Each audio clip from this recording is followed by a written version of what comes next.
Voilà, donc maintenant, on vous a fait voyager en Nord-Pas-de-Calais. On va revenir dans la région Rhein-Main maintenant.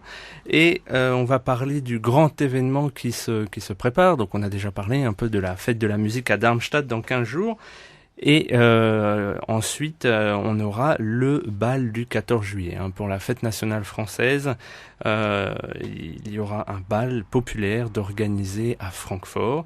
Et donc, à cette occasion, nous avons rencontré et interviewé Jean-Baptiste Champel, qui est le vice-président de l'association qui s'en charge. Voilà l'interview. Aujourd'hui pour Radio Darmstadt, je suis avec Jean-Baptiste Champel, qui est un Français installé depuis quelques années dans la région Rhein-Main et qui est le vice-président de l'association chargée d'organiser le grand bal du 14 juillet. Bonjour Jean-Baptiste. Bonjour Alexandre. Donc vous êtes le vice-président de l'association qui va organiser le bal pour le 14 juillet cette année à Francfort. Est-ce que vous pouvez nous donner quelques informations sur l'association, son nom, sa constitution ? Voilà, donc en fait cette association, c'est à la base la volonté de différentes associations françaises et franco-allemandes d'organiser quelque chose en commun, puisque auparavant elles faisaient chacune quelque chose de leur côté. Donc l'idée c'était d'organiser quelque chose en commun et pour éviter par rapport à tous les aspects de trésorerie par exemple, qu'une association ait davantage le devant de la scène, ou on va dire davantage sur les initiatives qui seraient prises. On a décidé donc de créer une nouvelle association dont le but serait d'organiser le 14 juillet de manière annuelle. Donc cette année on a un peu plus de travail que ce qui sera à faire les années prochaines, où ce sera des améliorations à apporter. Et il y en a déjà. Mais effectivement, on va au plus vite, au plus simple. Voilà. D'accord. Donc le nom de l'association, c'est 14 juillet Rhein-Main. Voilà. Donc elle est composée de toutes les associations qui se regroupent pour y participer. Personnellement, pourquoi est-ce que vous avez choisi de vous impliquer dans cette association ? Alors, en fait, moi j'ai été contacté pour représenter la voix de quelqu'un. Et donc je me suis retrouvé dans ce comité d'organisation. Et puis, comme j'ai mon groupe sur Facebook, j'avais aussi, on va dire, mon intérêt à participer à cette réunion. Et voilà, au fur et à mesure, il s'est trouvé que j'ai été... On a favorisé mon accès, on va dire, à participer à être membre du bureau, en fait. D'accord. Donc oui, c'est vrai que vous avez créé un groupe sur Facebook qui fonctionne plutôt pas mal, qui s'appelle exactement... C'est Français francophiles de Francfort, Darmstadt et Bensheim. D'accord, et sur lequel donc il y a déjà beaucoup d'activités de proposées pour chacun, et qui facilite l'intégration des nouveaux. Ouais. Donc on a vu comment était née l'idée. Est-ce que vous pouvez nous parler un peu des difficultés rencontrées dans la réalisation ? Surtout que, comme vous l'aviez dit, c'est la première fois, donc j'imagine que... C'est surtout ça le problème, en effet, puisqu'il y a beaucoup de questions de principe à se poser sur qu'est-ce qu'on veut faire, qu'est-ce qu'on veut mettre en place, parce qu'il s'est posé la question à un moment, est-ce qu'on fait une tombola ? Qu'est-ce qu'on fait au niveau de la restauration, au niveau de la musique, où, à quelle date, c'est tout autant de choses où il y a beaucoup d'opinions différentes. Et aussi donc par rapport aux sponsors, qui est-ce qu'on vise, est-ce qu'on met en place une règle on va dire, de services différents en fonction du montant du sponsoring. Il y a tous ces aspects qui rentrent en compte, avec en plus ce qui était vraiment, je pense, le plus contraignant, c'était la création de l'association, avec donc la création des statuts, pour se mettre d'accord dessus, pour faire la création d'un point de vue administratif. Il y a encore des choses en cours. Donc pour le moment on s'est arrangé avec une autre association par rapport à la trésorerie pour pouvoir commencer quand même à gérer les dépenses et encaisser les dons des sponsors. Donc bon, c'était surtout ça, c'est beaucoup de questions de principe en fait. On sait déjà aujourd'hui que l'année prochaine il y a certaines choses qui seront différentes. Mais voilà, comme j'ai dit tout à l'heure, c'est vraiment l'idée d'aller au plus vite, d'être au plus efficace, parce que maintenant c'est dans pas très longtemps, c'est dans un peu plus d'un mois. Ouais. Et il y a encore beaucoup de travail, même si on est en bonne voie. D'accord.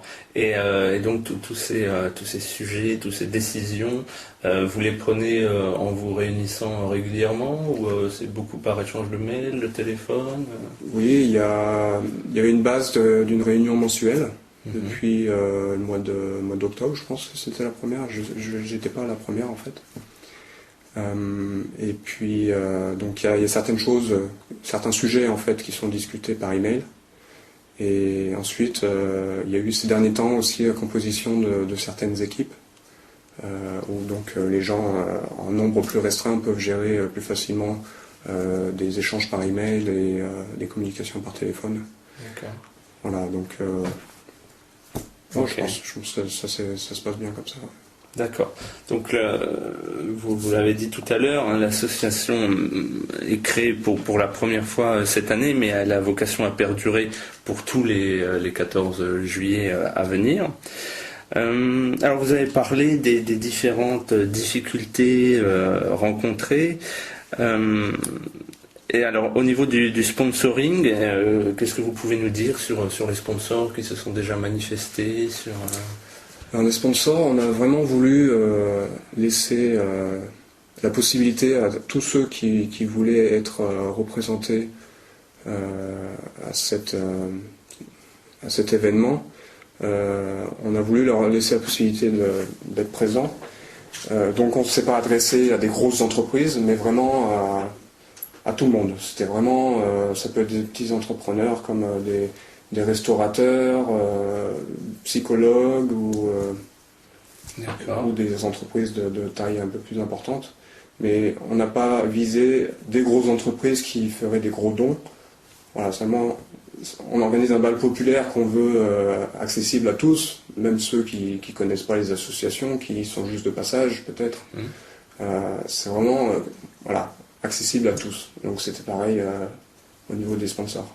D'accord. Et là, si il y a un sponsor éventuel qui nous écoute, c'est dans un peu plus d'un mois, est-ce qu'il peut encore se manifester ou est-ce que c'est Oui, c'est encore possible. Le site, au moment où on parle, n'est pas encore en ligne. D'accord. Mais ça va pas tarder. Mais il n'est pas du tout définitif, c'est-à-dire qu'il peut encore évoluer d'ici là.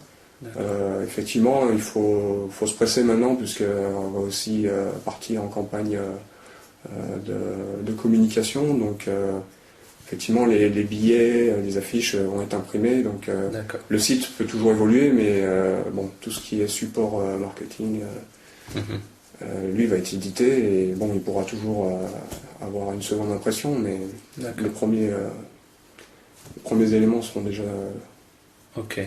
Et le site internet, il y a déjà une adresse du site internet qui est connue ou Oui, alors je ne saurais pas exactement la dire de tête. D'accord, mais je crois que c'est 14 juillet-association.de. D'accord, ok. Bon, on vérifiera et si nécessaire, on corrigera à l'antenne de toute façon. Alors maintenant, on va rentrer un peu plus dans ce qui nous attend ce 13 juillet, puisque donc c'est le bal du 14 juillet, mais il aura lieu le 13, c'est un samedi, hein, c'est ça ? Parce que le 14 est un dimanche. Le 14 est un dimanche. Alors, où est-ce que cela va se dérouler exactement ? Alors actuellement, on a justement la possibilité d'avoir accès à la salle casino du campus de West End à Francfort, donc l'université Goethe, qui a une grande capacité. Je ne saurais pas exactement dire combien on va pouvoir rassembler de personnes, mais la salle voilà, elle peut facilement accueillir 400 personnes. D'accord. Sachant qu'il y a donc une Biergarten attenante qui est aussi d'une grande surface. Donc on croise les doigts aussi pour avoir un beau temps. Oui, il faut espérer. Pour profiter au maximum de l'avantage d'avoir cet accès à l'extérieur, quoi. D'accord. Donc c'est le bal du 14 juillet. Le programme, quel est-il exactement? Est-ce qu'il y aura de la musique live? Est-ce que Alors le but effectivement c'est le thème francophone, donc musique française, restauration française. Il y aura la présence d'un accordéoniste avec donc un répertoire français. Un DJ pour tout ce qui est l'animation de la soirée. Et puis voilà. D'accord. La restauration sera sous forme de buffet? Alors, on a travaillé sur le principe d'une entrée à 8 euros, mais les boissons et la restauration seront à payer sur place auprès des différents restaurateurs qui seront présents. D'accord. Voilà, ça par exemple c'est quelque chose qui pourrait évoluer l'année prochaine. Ok. Là, partant de zéro, il fallait qu'on gère le budget sans trop prendre de risques. D'accord, oui. Et en mettant un prix d'entrée à 8 euros, c'est assez accessible, hein, c'est même très accessible, voilà, on peut le dire. C'était voulu et que ensuite... ce soit très accessible, en considérant donc ce que les gens pourront payer sur place avec les boissons et voilà. la restauration. Et puis une précision aussi, c'est que donc on permet une entrée gratuite aux enfants de moins de 10 ans qui seront accompagnés. D'accord. Voilà, Okay. donc, c'était aussi pour permettre aux familles de venir. Si une famille vient avec 4 enfants, ça ne veut pas dire qu'elle aura un budget juste pour l'entrée qui sera exagéré. D'accord, ok. Alors, donc vous nous avez donné le lieu, la salle du casino à l'université Goethe à Francfort, en précisant qu'elle était très grande. Justement, vous tablez sur combien de personnes à peu près? Alors c'était déjà un peu réfléchi ce que je disais par rapport à la capacité de la salle, parce qu'on vise 400 personnes. D'accord. Mais la salle a une plus grande capacité. D'accord, ah ok. Jean-Baptiste, vous nous avez dit donc que l'association 14 juillet Rhein-Main regroupait différentes associations qui avaient souhaité s'unir pour organiser un grand événement pour la fête nationale. Est-ce que vous pouvez nous citer justement quelques associations membres de 14 juillet Rhein-Main? Oui, alors parmi les membres donc, de cette association, il y a des associations déclarées sous loi 1901, tout comme donc des Verein. D'accord. Donc, sous le régime allemand, puisqu'on réunit des associations aussi bien françaises que allemandes. Mais il y a aussi donc, certains groupes, comme celui dont je m'occupe, qui ne sont pas déclarés, donc qui ne sont pas déclarés en tant qu'association, qui participent tout de même, qui sont membres. D'accord. Donc parmi ces associations, je pense pas que je pourrais toutes les citer, il y en a quand même pas mal, mais parmi elles, donc, il y a la DFE, le Cercle franco-allemand, le Club des affaires de la Hesse, le Club des Alsaciens, Expatriation Allemagne, Emploi Allemagne, différentes Stammtisch, comme celle de Francfort, d'Offenbach, Ok. la Francfort Accueil, l'UFE, la FASP, DEFTA.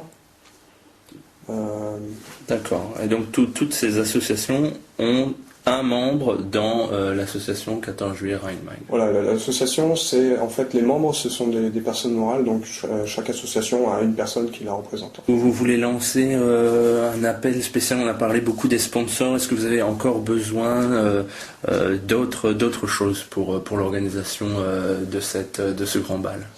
On a toujours besoin de bras, donc s'il y a des gens qui, d'une manière ou d'une autre, ont envie d'aider, on a la possibilité de donner des choses à faire, donc toute aide est la bienvenue. D'accord, donc on peut vous contacter en allant sur le site www.14juillet-association.de. Voilà, et il y a une adresse mail donc, qui est info@14juillet-association.de. D'accord. Il y a éventuellement peut-être aussi une page Facebook pour l'événement? On est encore en train de réfléchir à ce qu'on va faire, si on va faire une page ou un événement, mais on sera présent sur Facebook aussi. D'accord, ok, c'est noté. Donc l'association 14 juillet Rhein-Main est constituée de différentes associations. Est-ce que le consulat s'est également impliqué pour l'événement? Oui, donc en fait toutes les réunions mensuelles ont eu lieu au consulat avec donc le consul général adjoint. Et donc on bénéficie tout de même de leur soutien par leur encadrement et aussi certains contacts. Mais voilà, ils ont aussi donné leur accord pour servir de boîte aux lettres. De boîte aux lettres, exactement. Ouais. Jean-Baptiste, vous nous avez dit donc que le bal du 14 juillet se déroulera dans la salle du casino de l'université de Francfort, l'université Goethe. C'est un peu surprenant presque. Vous avez des contacts particuliers pour pouvoir réussir à louer cette salle, ou est-ce que tout le monde pourrait réussir à louer cette salle? Une personne qui a un contact en particulier, mais voilà, l'idée c'était surtout d'avoir un accès à tous sur un endroit connu en fait. Ce serait pas plus mal si on pouvait attirer des étudiants sans être passé par notre campagne publicitaire, on va dire. Simplement par les affiches, ils seront attirés. Et ça, c'était quelque chose qui nous a attirés. Oui, c'est vrai que ça permettra certainement d'attirer pas mal d'étudiants, pas uniquement français. Voilà, pas forcément des gens qui ont un rapport avec la France ou qui apprennent le français, qui parlent le français, qui ont envie de voir le français. Ça peut être simplement attirer des passants. D'accord. C'est vraiment l'idée. Reprendre le bal populaire, c'est sur la place centrale. Celui qui n'est pas au courant et qui voit, il peut venir quand même. Ouais.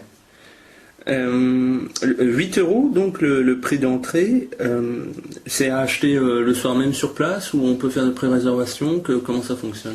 Alors les réservations, on peut déjà les faire. Il y a une adresse donc qui est réservation@14juillet-association.de auquel on peut donc déjà écrire pour faire la réservation.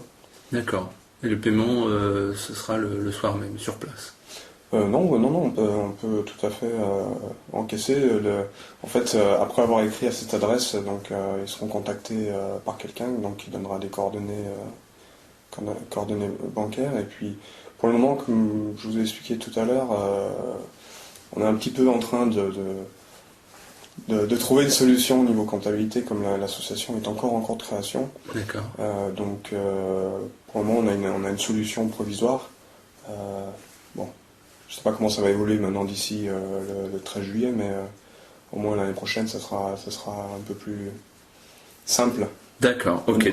Au niveau de la gestion, quoi. Donc les gens qui sont intéressés surtout ne doivent pas hésiter à vous contacter par avance, par email. Voilà, il suffit d'écrire à réservation@14juillet-association.de et puis préciser combien de places vous voulez réserver.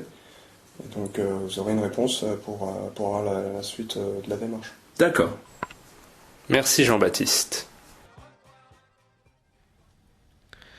Vous êtes toujours sur Radio Darmstadt dans l'émission française Aller-Retour. Sie hören Radio Darmstadt, die französische Sendung Aller-Retour, am Mikrofon Alexandre Duchesne und Philippe Herzog. Voilà. Donc, on est dans le sujet des bals populaires. Voilà. J'allais vous demander, Alexandre, quelle est cette tradition des bals populaires qui existe un peu partout en France le 13 juillet, donc la veille du 14 juillet, la veille de la fête nationale, surtout avec les pompiers. Enfin, il y a des bals des pompiers. Oui, voilà, exactement. En France, c'est un peu les pompiers qui sont chargés d'organiser les bals. Donc, oui, ils sont très populaires, les bals des pompiers. Alors bon, à Francfort, on n'a pas de pompiers français, donc on a donné ça à cette association, dont je rappelle le site internet www.14juillet-association au pluriel.de. Et je voudrais aussi préciser quelque chose, c'est que donc dans l'interview, le prix d'entrée mentionné est de 8 €, et en fait cette semaine il a été décidé de l'abaisser à 5 €. C'est la déflation qui arrive. Voilà, exactement, donc c'est encore moins cher que prévu, donc il y a plus de raison pour ne pas y aller là. Voilà. Donc pour l'histoire des bals populaires. Pour l'histoire des bals populaires, oui, à part vous dire que donc c'est vrai que c'est une tradition un peu partout en France, qui est ponctuée souvent par des feux d'artifice, et que les pompiers ont le beau rôle dans ces bals populaires. Je vais pas pouvoir vous dire grand chose de plus en fait. Ça existe chez les ch'tis même dans le Nord-Pas-de-Calais. Même dans le Nord, oui, même dans le Nord, on a ça, on a les bals populaires pour le 14 juillet, oui.